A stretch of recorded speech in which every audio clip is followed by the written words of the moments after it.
правила и знаки дорожного движения изучаем весело через приключения. Чтобы с нами подружиться, ребенок каждый смог. Стоим на страже каждого от дозорными дорог.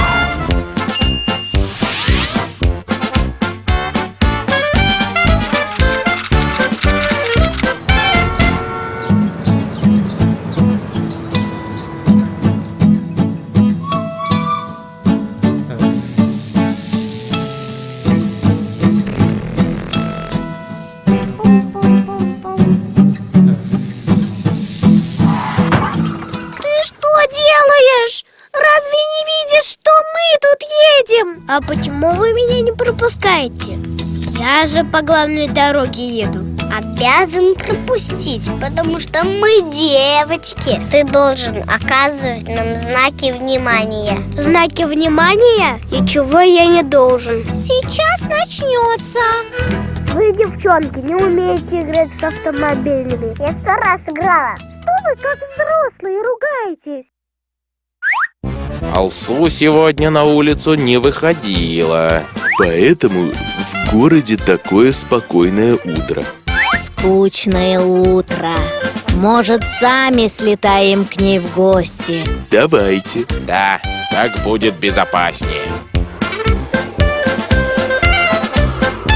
ребята, не ссорьтесь.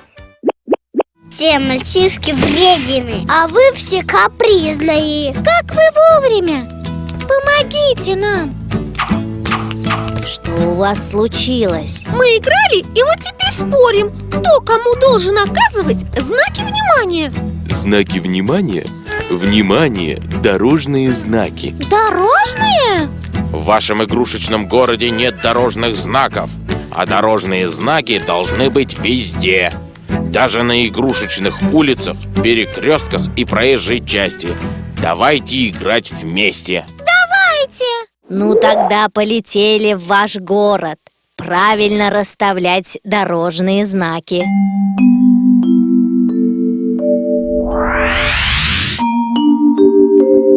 Ну вот, смотрите, пока в вашем городе нет никаких знаков, тут образовался автомобильный затор.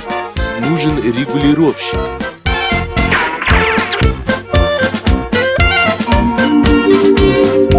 Запоминаем. Рука поднята вверх, всем движение запрещено. Правая рука вытянута вперед, пешеходам разрешено переходить дорогу, но только за спиной регулировщика.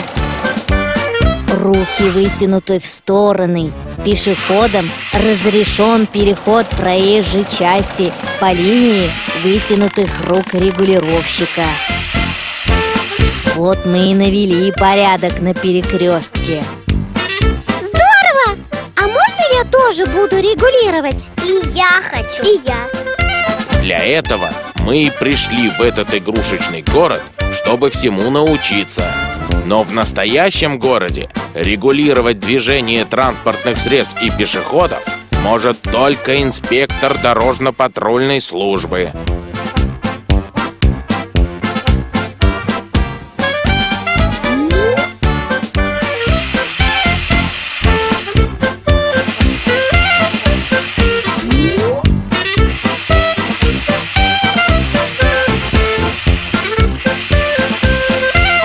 Ну а теперь, когда все автомобили разъехались, мы будем устанавливать дорожные знаки. Я буду расставлять запрещающие знаки. Они у меня самые нарядные, круглые с красной окантовкой. Поняла. Они запрещают и поэтому самые яркие. Да, мои знаки вводят или отменяют ограничения движения. Возьмем знаменитый кирпич. Он запрещает въезд всех транспортных средств. Но это не распространяется на маршрутные транспортные средства. Еще есть знак «Движение запрещено». Он запрещает движение всех транспортных средств, но тоже не распространяется на маршрутные транспортные средства, а также на автомобили почтовой связи и транспортные средства, которые обслуживают предприятия, находящиеся недалеко.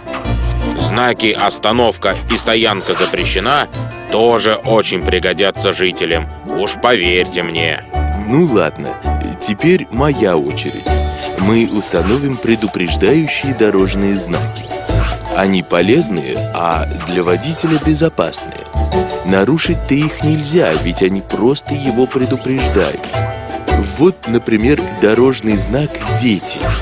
Всем ребятам он знаком.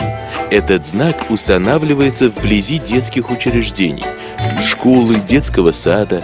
Знак предупреждает водителей о том, что на проезжей части могут внезапно появиться дети. Значит, надо сбавить скорость и быть внимательным. Разрешите вашему вниманию представить еще одних друзей человечества – знаки приоритета. А этот – уступите дорогу. Знаки говорят сами за себя. Вот, Алик, у тебя на проезжей части не стоял знак приоритета. А значит, мы не должны были тебе уступать. Ты, Лена, не отвлекайся и запоминай. А есть еще и предписывающие знаки. Вот эти чудесные синие круги. Они показывают направление движения, куда можно ехать.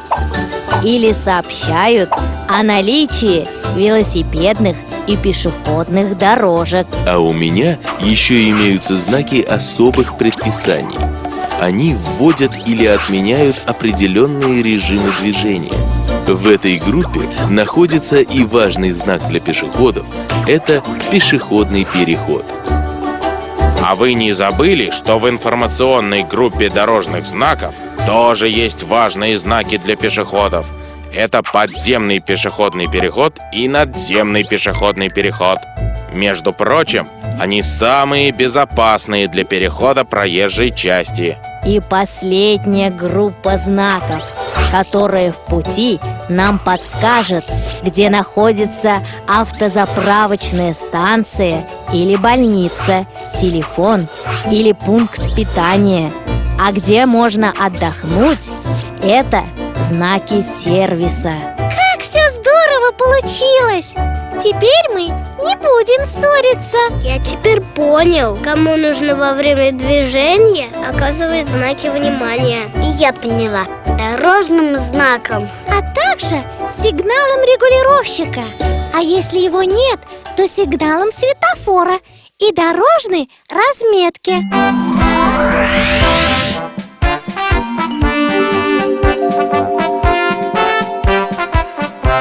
Чтоб твоя дорога была без огорчения, изучайте знаки дорожного движения. Нас они оберегают, нас они предупреждают, запрещают, объясняют, доброго пути желаю. Знай все знаки на зубок, как дозорные дорог.